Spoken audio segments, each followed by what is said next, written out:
Do I just start or will you introduce me? Great. I'll introduce you. Okay. But it didn't. So, welcome everyone to our joint session of GIPS, Gastrointestinal Pathology Society, and PathCast. We have an eMasterclass with 5 lecturers throughout the day, so please join in and stay tuned to the schedule.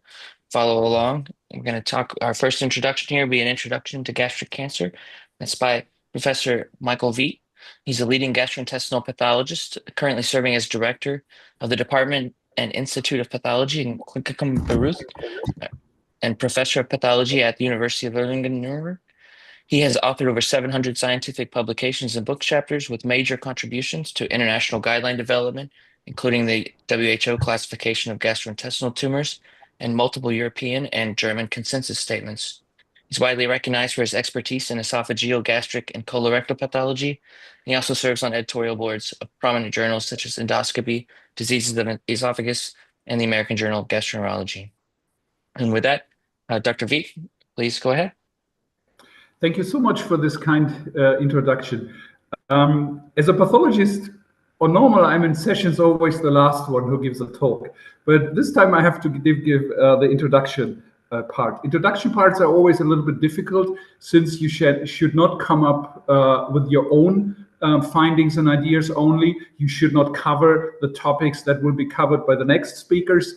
But there should be something new and something old and show or fuel the discussion we will have with the talks given later. So let's see how I can do this within the next few minutes. Next slide, please. Next slide. When we are talking about gastric cancer, we have 3 hot topics, I would say, at this very moment these days. It's the criteria to diagnose cancer or neoplasia at all in the stomach. It's intestinal metaplasia and atrophy, and as markers or signs of previous damage of the mucosa. And we're talking about risk factors or risk stratification or risk tables. Next slide, please. We know a lot about gastric cancer. These 4 molecular types can be distinguished on the molecular level, on morphology and prognosis. So it seems to be very clear. We know a lot about gastric cancer. Next slide, please.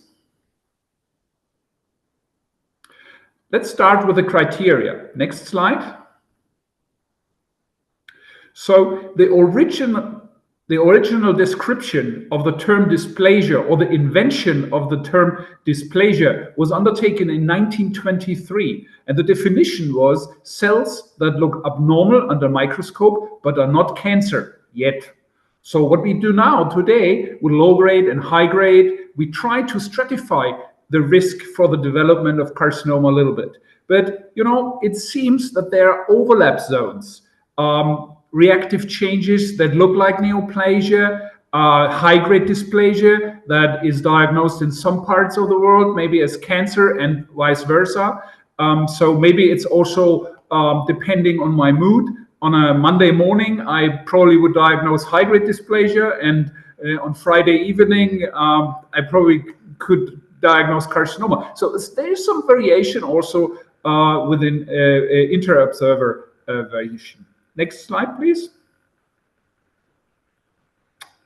So the final proof of cancer is death of individual from that particular cancer. But not all people die from cancer, and a good proof would be metastasis or vessel permeation or perineural invasion or something like that. But you know, even in early cancers, but clearly invasive cancers, we do not see metastasis that much, and we do not see always, vessel permeations. On the right-hand side, I copied you the criteria that are given in the WHO classification. As you can see, with low-grade, last line with low-grade dysplasia, it says mildly hyperchromatic. Last line with high-grade dysplasia, it says for a second last line with high-grade dysplasia, it says moderately hyperchromatic. I couldn't find anything like marked hyperchromatism, but honestly, these terms seem to be very, very ill-defined, and that explains why we may have some inter-observer variations of our diagnoses. Please press the button again, one time only. So you see here, the high-grade dysplasia shows spindle-shaped nuclei. That's the same criteria like low-grade. For low-grade, I could completely agree. Spindle-shaped nuclei are a sign of low-grade dysplasia in the stomach, at least, at least for the vast majority of the cases. But in fact, for high-grade, this is simply wrong. In my opinion, it should be round nuclei. Once they become round, it's high-grade. Very easy. Next slide, please. So whom I am that I criticize the WHO. I'm not criticizing it too much because I know that it is a consensus. It's an evolving concept. It improves from edition to edition. New knowledge will be incorporated once we have the data. So it will evolve. But at this very moment, the criteria are not that useful, I would say, or because they're ill-defined, this is an issue. We have diagnostic criteria of neoplasia in the GI tract. Please press the button once. But unfortunately, these criteria are not widely applied, or they are not validated, and they probably will never be validated because you cannot follow up lesions until the individual dies. Besides the ethical issues, this is probably also not feasible in daily routines. Next slide. So what is invasion? Well, we have malignant tubules. I think everybody could agree on this. We have penetration of the tunica propria, and we have intertubular fusions, and that makes sort of a network skeleton. Next slide, please. And as you can see here, all these tubules, or normal tubules, are parallel in the human body. Once they are connected to each other with 90-degree angles, for example, or other angles, doesn't matter, that is the first earliest sign of invasion. And you would not expect to see a break through the basal membrane because these well-differentiated tumors can build up their own basal membrane, and you will not see single tumor cells because they have a basal membrane, right? Next slide. So as you can see here, this gland, this single gland here, is for sure cancer. It grows in all directions. It tries to connect itself to all the other parallel tubules. So this is invasion, but they have a clear basal membrane. So this is a good example that you can diagnose gastric cancer from a single gland. Next slide. Or more here in this classic handwritten scheme, you see the lateral expansion, the intertubular fusion. When these tubules connect to each other, then we have invasion. Lateral expansion, intertubular fusion, that's synonymous. And when you would bring it down, bring it down to a very easy pragmatic thing, you could just look for parallel growth to the surface. So this is each gland's a normal parallel itself, but when they grow parallel to the surface, then it's invasion. Very easy. Plus the malignant cytology. Next slide, please. So that's what you see here. A minute cancer that has normal tissue underneath and above. So it's in the proliferation zone. It just began to become invasive. It's parallel growth to the surface. It's intertubular fusion. Next slide. So let's talk about intestinal metaplasia and atrophy. A lot has been published the last years. Next slide, please. And this is probably what you have seen in one or the other form already. The Korea cascade, Paleo Korea brought this up on his patients. He developed this cascade or sequence, if you call it that way, want to call it that way. It all starts with a chronic Helicobacter gastritis leading to multifocal atrophy, leading to intestinal metaplasia, and then dysplasia, and then carcinoma. But please understand that this is an idealized model. Some steps can stay there forever and don't progress, and some steps in some patients, they're clearly missing. So next slide, please. Let's see what's about dysplasia. When we look into follow-up studies of high-grade dysplasia until they become invasive gastric carcinoma. So 70, almost 80% of all these studies, and it's old studies, because in these early days, we were able to follow up these lesions without any ethical problems, I think, whatever. Within 8 months, 80% of these cases became cancer. You know what? Cancer does not develop within 8 months. That was cancer already before, but was underdiagnosed. So this dysplasia stage has some shortcomings, to be honest. Now you may understand why I said the Korea cascade is not a real ideal model, or cannot be seen in all the individuals developing cancer. Next slide. So what is then about intestinal metaplasia and atrophy? Well, there is no doubt that the background mucosa of gastric cancer is often, or most often in the vast majority, that you can find intestinal metaplasia somewhere around the cancer, and you can find atrophy.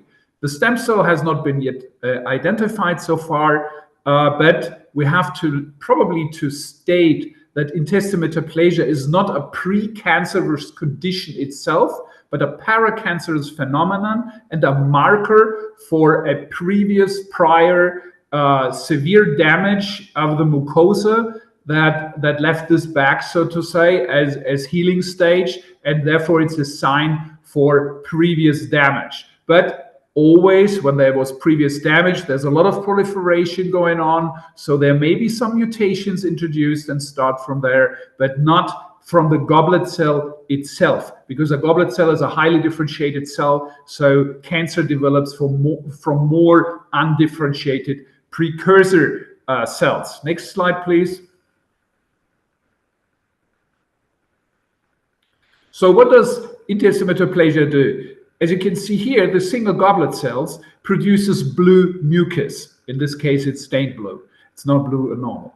And it contains mucin 2. What does mucin 2 do? Mucin 2 hampers the ability of Helicobacter to adhere to the epithelium. And that means the mucin pushes away Helicobacter from the epithelium. And that explains why in cases you have extensive intestinal metaplasia, you hardly find Helicobacter because it's pushed away.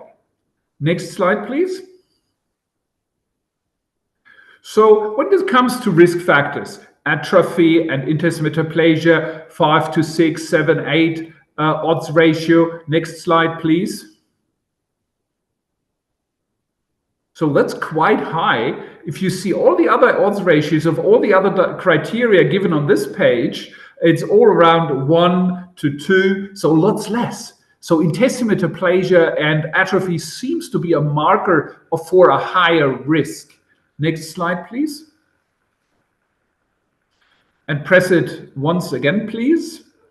And when you watch or observe these cases for 10 years, the frequency of developing cancer is less than 1.8%. So it's quite low, so to say. And when your relatives first degree suffer from gastric cancer, you have an odds ratio of around 10. If you have pangastritis, when the inflammation is the same in the antrum and the corpus, you have 15. And when the corpus shows more inflammation than the antrum, then you have 35. That's a lot more than intestinal metaplasia alone and focal atrophy alone. Next slide, please. So let's talk about risk factors or risk stratifications. In Europe, there is a hot topic at the moment. I know that this is no issue in the US. Even if I was a co-author of the older scheme, I never got why you need 5 stages for grouping it together to two groups, a low-risk group and a high-risk group. Next slide. The problem is that, like the Korea cascade, was developed in the 1970s from the data there. And those patients, those individuals, 50 years ago, they had lots more atrophy, lots more intestinal metaplasia. Nowadays, with all our eradication therapies, our proton pump inhibitors, and other anti-acid medications, it looks lots better. But the data are very vague, and you need large cohorts to prove anything. So surveillance of these cases is probably not always justified. Next slide, please. So OLGIM, other thing, just for intestinal metaplasia, again, 5 stages for a low risk and a high risk group. We don't do this in routines because, next slide, some patients with chemical reactive gastritis and intestinal metaplasia, they will end up in high-risk groups and get intensified surveillance, which is probably not justified. Also, we know that patients with duodenal ulcer and intestinal metaplasia in the stomach, they have a very low risk for gastric cancer also, but end up in high-risk groups in this scheme. Next slide, please. So, also, C. gastritis, I already told you. Autoimmune gastritis receives rather low stagings.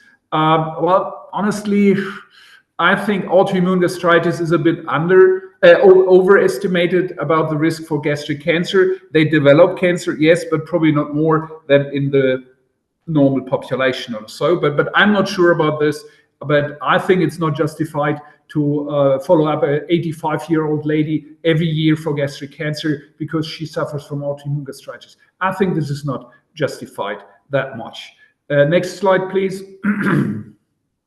So when it comes to the older staging and precancerous, real precancerous lesions in the stomach, the red bars are the bars with low risk Olga, and the blue bars are those with higher risk, at least stage 1 of the Olga staging. But as you can see, it's only the tubular adenomas and the pylori gland adenomas that show for a majority that they have higher stages of Olga. So even if there's already an adenoma present in the stomach, the Olga score is not scoring a high risk. But I would not leave that adenoma in, honestly. I would take it out. So, and that is not given by the Olga classification or staging system. Next slide, please. And now see the same is true for intestinal metaplasia for the adenomas. So we have adenomas and have intestinal metaplasia, and only 2/3 receive a stage greater than 1, not 2, 3, or 4, even greater than 1. If I would bring this to high risk stage 3 and 4, then the vast majority, probably all adenomas in Olga and OLGIM scoring would receive low risk staging. So something is not working with Olga and OLGIM. And this makes a lot of sense in the United States, where intestinal metaplasia and atrophy is lots lower than in other parts of this world. And we probably have to define first to what cohort this Olga and OLGIM scoring really is working for. And that has not been undertaken so far. Next slide, please. So at least after eradication, there is no progression of atrophy and intestinal metaplasia. It's questionable whether it will disappear. I don't think so. If it was there once, it's probably there. Next slide. So as we know from a Chinese population, if there is no intestinal metaplasia, no atrophy after eradication therapy, the risk of gastric cancer is almost zero or zero. Next slide, please. Let's see whether this is true for a northern population as well, or Western population. Here it's all the Scandinavian countries, very recent data. After 11 years, after eradication therapy, if there was no intestinal metaplasia and no atrophy, the risk is again close to the normal population, is the normal population. So there's no risk whatsoever, but it takes 11 years. Next slide, please. So there seems to be a point of no return also. Interestingly, as you can see from the right-hand side of the slide, it's the younger population that takes most profit and very minute little numbers for gastric cancer development after eradication. So the older individuals do not work that well. They develop cancer after a while, but the younger ones, they do. Next slide, please. So in conclusion, please understand that the Korea sequence or cascade is an idealized model. Intestinal metaplasia and atrophy is paracancerous rather than precancerous and serves as a risk marker, but we have stronger risk markers like corpus dominant gastritis, and its olga and olgum is not always precise enough to be applied to all individuals we see in our daily routines. For what reason ever? Maybe we have to define the groups better. Maybe it's only relevant for Helicobacter pylori positive ones. Maybe in addition, maybe add those who received eradication therapy, point of no return idea, but leave out chemical reactive gastritis, leave out normal patients that took some aspirin for a while and therefore have intestinal metaplasia. So I said it's not clear now. And if there's no Helicobacter, and that has been shown by these eradication studies, there's almost no risk for neoplasia. Next slide, please. So the future level, with all our criteria and all the knowledge we probably can agree upon, will be on a much, much higher stair over the staircase. Next slide, please. And this is the next slide, please. This is my last slide. It's Helicobacter pylori depicted in different artist styles. And I hope that my introduction talk will now fuel and give the base for all the other talks following. Thank you so much. Thank you, Professor Vieth. We had one question from YouTube from Yaroslav Dabrowski. So they say, so the necessary point to understand about intratubular fusion without single cells and clusters in LG adenocarcinoma.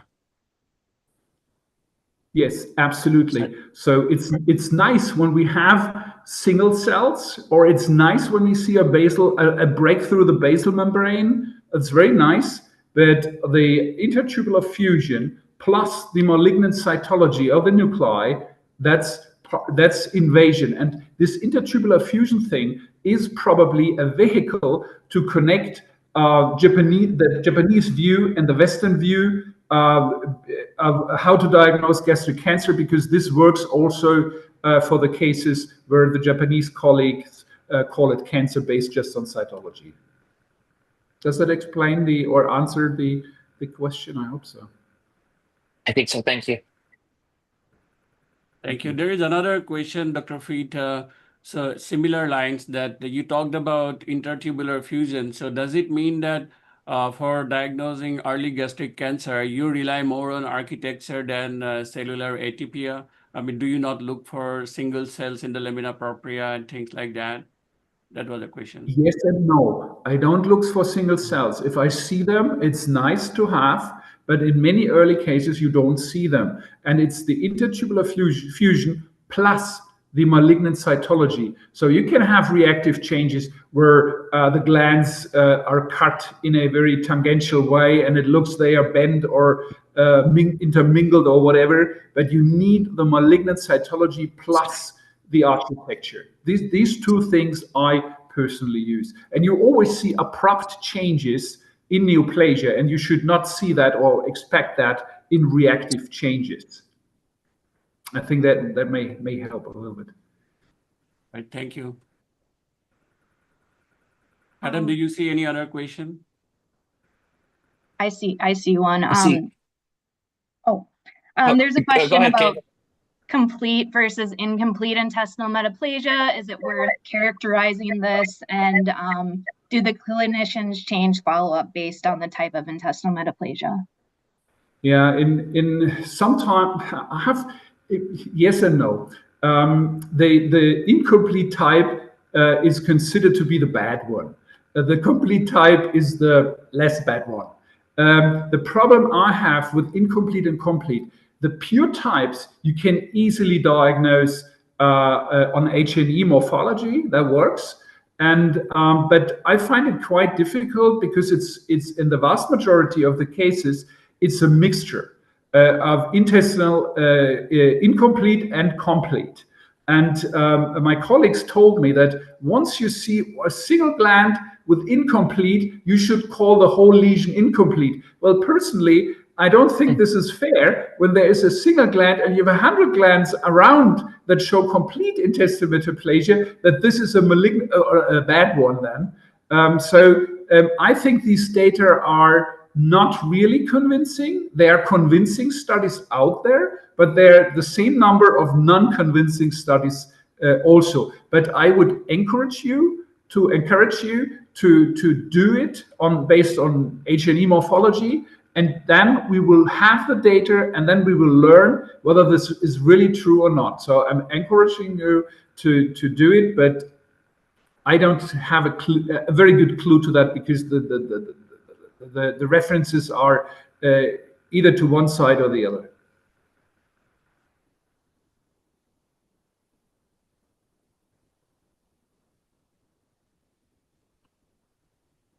I see one question on Facebook. So this is one of our colleagues from Afghanistan, Mustaba.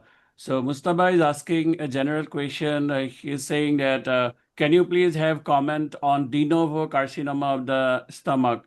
I mean, are there any new information available? Yeah, there's de novo carcinoma. I understand that this is that is meant that cases with no Helicobacter infection in the past.